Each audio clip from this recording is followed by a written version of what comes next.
नमस्कार मित्रमैत्रिणींनो, माझ्या sound of Marathi literature या यूट्यूब चॅनलवरती आपले सहर्ष स्वागत.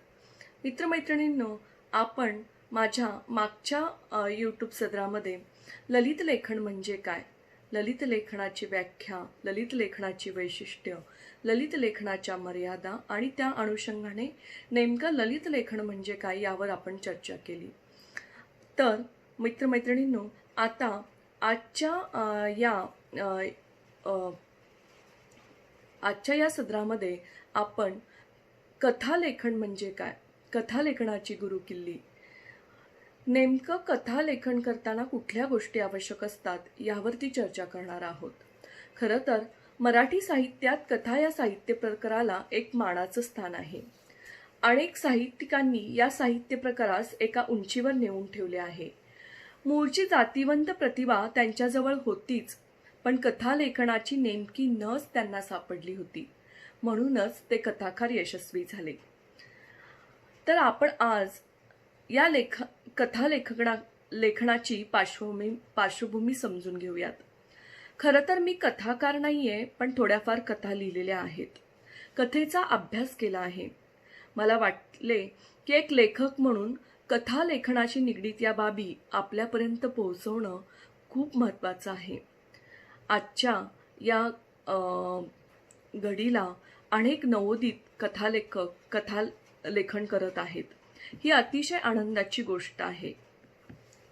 म्हणूनच या सदराचं प्रयोजन. खरं तर मराठी साहित्यात ग्रामीण कथा प्रकारात शंकर पाटील, आनंद यादव, रार बोराडे, द.ता. भोसले सर यांनी विपुल कथालेखन करून आपला एक वेगळाच ठसा उमटवला आहे. त्याचप्रमाणे जयवंत दळवी यांचे जीवनानुभव कथन करणारी कथा, जी.ए. कुलकर्णी यांची रूपक कथा, कथाव्रती अरविंद गोखले यांनी केवळ कथा या प्रकारातच लेखन प्रकारात 300हून अधिक कथा लिहून आपलं वेगळं स्थान निर्माण केलं आहे.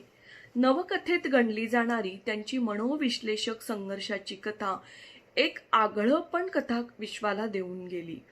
पुबा भावे, गंगाधर गाडगीळ यांच्या कथा, रत्नाकर मतकरी यांच्या गूढकथा, वपू काळे यांच्या माणसाच्या वृत्तीवरती, जगण्यावरती भाष्य करणाऱ्या कथा, अशा विविध कथा, तसेच मधल्या फळीतले भारत सासने सर, मंगला गोडबोले यांच्या विनोदी कथा, आशा बगे, कमल देसाई, कवयित्री नीरजा यांच्या कथा, तसेच आत्ताची फळी पाहिली तर कथालेखन करणारे किरण येले सर, बालाजी सुतार सर, असे अनेक नानाविविध कथाकार आहेत की ज्यांची नावं जर घेत बसलो तर आपण 3-4 तास काय 5-6 तास देखील पुरणार नाहीत. या नव्या जुन्या कथाकारांची लेखनशैली अभ्यासावी, वाचावी, म्हणजे त्यांची कथाशैली कशी आहे हे आपल्याला कळेल. आपण कसे लिहितो, आपण कुठे आहोत हे आपण यांच्या कथा वाचत गेलो तर आपल्याला कळतं. कथालेखन, खरं तर कथालेखन करतो म्हणजे आपण नेमकं काय करतो. आपण पारंपरिक पद्धतीने जर कथा या गोष्टीकडे जर पाहिलं किंवा कथालेखनाकडे पाहिलं तर आपल्याला असं दिसून येतं की पूर्वी लोक कथाकथन करायचे किंवा गोष्ट सांगायचे म्हणजे नेमकं काय करायचं तर आजी आपल्याला एखादी गोष्ट सांगायची, आपले वडील आपल्याला एखादी गोष्ट सांगायची, किंवा आपली मैत्रीण, मित्र आपल्याला एखादी गोष्ट सांगायची. अरे आज इकडे असं झालं हं, आज तिकडे असं झालं हं, आज मी इकडे गेलो होतो तर असा असा प्रसंग घडला, आज मला असा हा एक व्यक्ती भेटला होता, तो चमत्कारिकच होता, त्याची वागण्याची वृत्ती ही अशी होती. तसेच आज मला एक वेगळाच माणूस भेटला, आज मला एक वेगळाच अनुभव आला, आज मला एक माझ्या दिवसभराच्या धावपळीत एक विचित्र प्रसंग घडला. अशा अनेक नानाविविध घटना किंवा गोष्टी आपण एकमेकांना रोज सांगत असतो. खरं तर या गोष्टी किंवा हे जे अनुभव, हे प्रसंग तसेच आपण एखादी पाहिलेली गोष्ट, आपल्या जीवनात घडलेला एखादा प्रसंग, आपल्या जीवनामध्ये अनुभवलेल्या किंवा पाहिलेले अनेक दृश्य, तसेच आपण कुठेतरी काहीतरी वाचलेलं असतं, काहीतरी पाहिलेलं असतं, काहीतरी अनुभवलेलं असतं आणि हे सतत आपल्या मनामध्ये पाठीमागे आपण जेव्हा काहीतरी कृती करत असतो तेव्हा ते सतत कुठेतरी आपण त्याच्यावरती चिंतन करत असतो.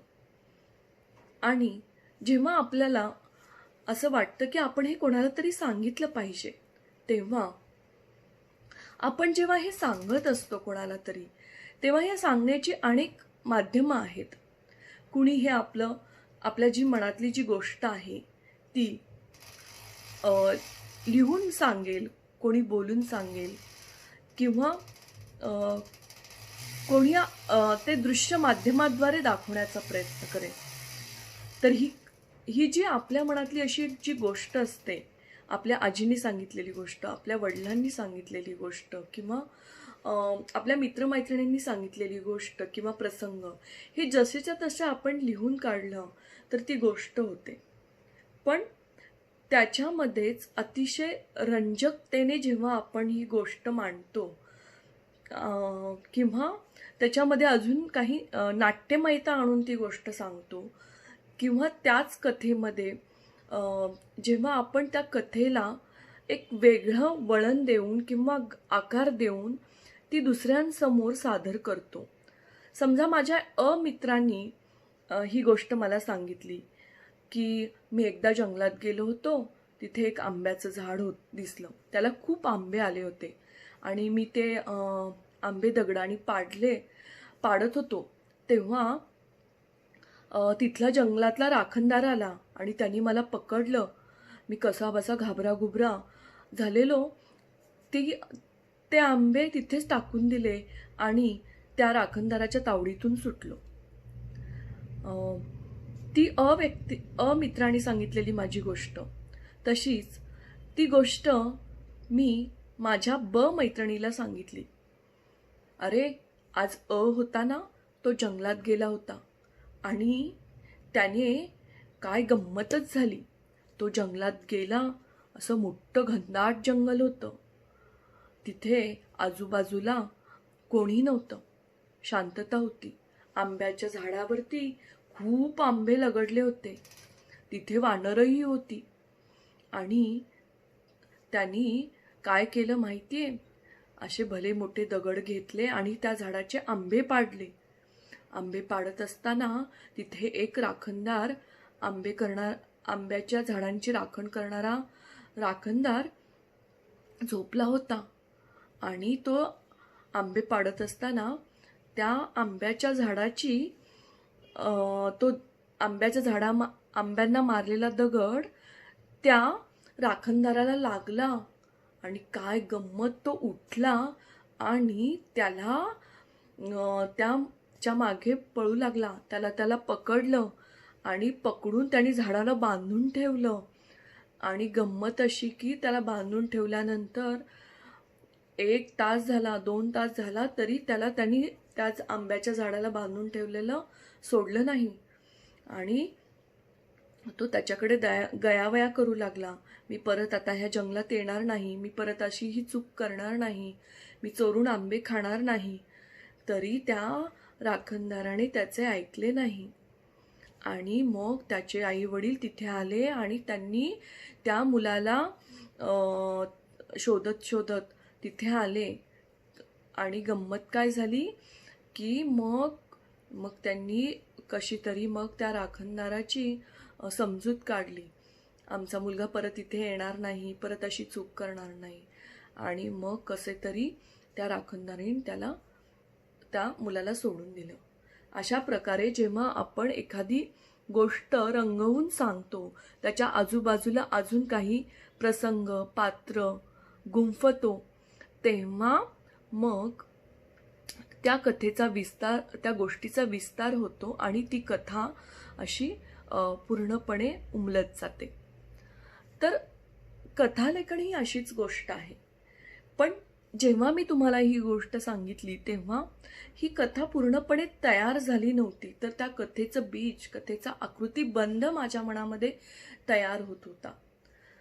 पण ती पूर्णपणे कथा केव्हा अतिशय तंत्रशुद्ध अशी कथा कधी आकारास येईल, तर ती कथा आपण लिहून काढली. त्या कथेमधली कथेचं बीज, कथेची सुरुवात, कथेचं मध्य, कथेचा शेवट, त्या कथेच्या अनुषंगाने आलेली पात्र, ती त्या कथेमध्ये आलेली ती 2 मुलं, कथेमधली पात्र, कथेमध्ये तो आलेला राखणदार, त्या मुलाचे आई वडील, तो मुलगा, त्या मुलाची, अशा प्रकारेची वेगवेगळी पात्र येतात. त्या अनुषंगाने ती कथा बहरत जाते. मित्रमैत्रिणींनो, खरं तर कथेची सुरुवात, मध्य व शेवट आपण कशा स्वरूपाचा करतो याला कथालेखनात खूप महत्त्व आहे. कथेची सुरुवातच चटकदार व चित्तवेधक असेल तर कथा वाचकाला वाचावीशी वाटते. आणि कथेची शैली ही आत्मनिवेदनपर आहे का, संवादात्मक आहे का, याचा विचार होणे हे खूप महत्त्वाचे असते.